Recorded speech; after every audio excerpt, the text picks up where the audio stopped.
Bonjour chers internautes, c'est Il Pastore pour les consultations de Prague entre diverses églises chrétiennes, particulières, quand je dis particulières, c'est-à-dire qui sont peut-être un peu moins connues que les autres, des églises qui sont pour certaines, je mets des guillemets, protestantes avant le protestantisme, comme les Vaudois dès le XIIe siècle, ou les frères moraves au XVe siècle, ainsi que les hussites, mais de même les frères et sœurs ménonites, qui à l'époque de la Réforme prennent un chemin un petit peu différent pour ce qui concerne le baptême et la question du pacifisme, chemin différent, je veux dire, par rapport à la pensée des réformateurs plus connus comme Luther, Zwingli et Calvin.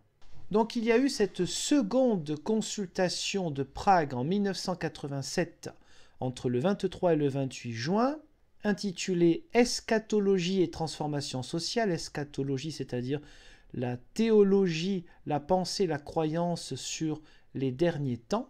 Cette rencontre a eu lieu à la faculté de théologie protestante Comenius à Prague et 32 personnes de 8 nations ont représenté différentes églises que voici, l'église des frères, l'église hussite tchécoslovaque, puisqu'en 1987 existait encore la Tchécoslovaquie, l'église évangélique des frères tchèques, les frères luthériens, donc une branche des anabaptistes. La plus célèbre de ces branches, ce sont les ménonites, mais il y avait aussi d'autres branches, donc les ménonites étaient présents aussi. L'église morave, la société religieuse des Amis, appelée aussi couramment les Quakers, et les Vaudois. Plusieurs professeurs de théologie étaient là, bien évidemment, pour les échanges. Voici les affirmations communes en 10 points qui ont donc été travaillées pendant ces quelques jours.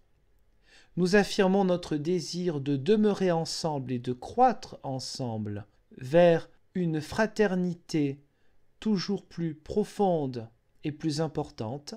Point numéro 2. Nous affirmons que, ayant pu ensemble retourner à nos racines, fondées sur l'expérience de nos communautés respectives à travers les siècles, nous souhaitons apprendre de nos diverses histoires. Nous croyons qu'elles deviendront une source continuelle d'encouragement et d'inspiration pour aujourd'hui et pour demain.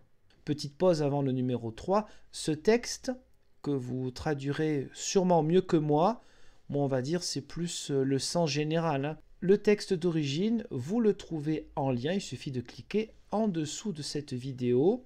Vous aurez une page assez complète où il y aura le lien avec beaucoup de textes écuméniques en anglais et notamment les 8 consultations de Prague. Numéro 3.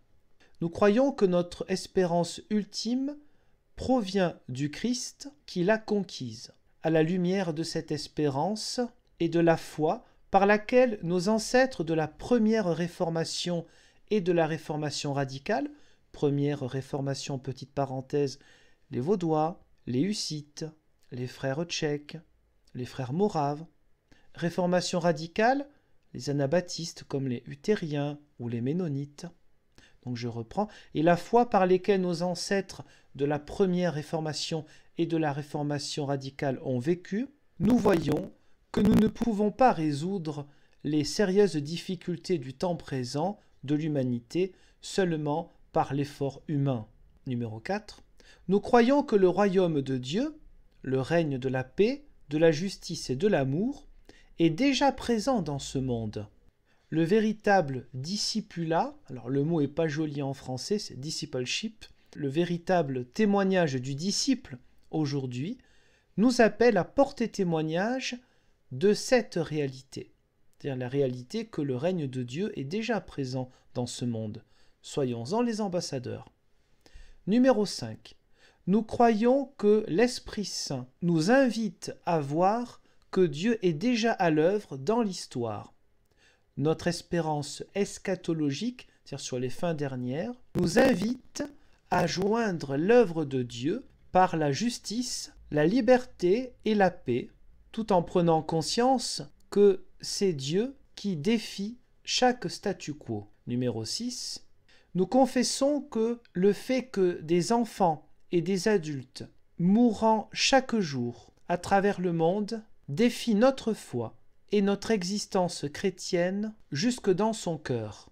Nous nous demandons nous-mêmes, ainsi que nous en tant qu'Église, si nous sommes toujours en Christ alors que nous ne nous engagerions pas pour soulager l'injustice économique globale. Numéro 7.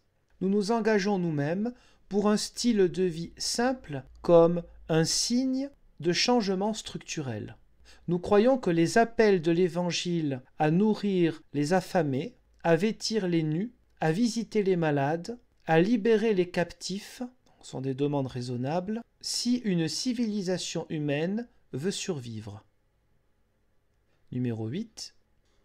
Nous croyons que le problème des armes nucléaires et de la guerre en général défie l'intégrité et la fondation même de notre vie chrétienne.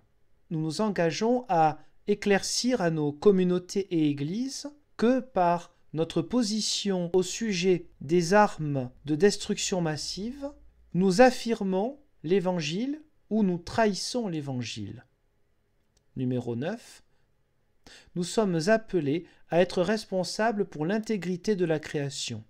Nous croyons que la transformation de la nature devrait produire de la coopération et de la communication, mais certainement pas de l'exploitation et du pillage. Numéro 10. Nous devons confesser que nous, qui provenons de diverses traditions, nous sommes aussi les héritiers d'un monde post-constantinien. C'est-à-dire, le monde constantinien, c'était le monde où le christianisme était politisé, où dans chaque État européen, on était censé être chrétien, et ça n'avait pas forcément rapport avec la foi personnelle. C'était ainsi, il fallait être baptisé ou faire baptiser ses enfants. Ça faisait partie de la vie normale de la civilisation dite chrétienne. Je reprends. Nous confessons notre tentation de chercher de la puissance et de l'influence.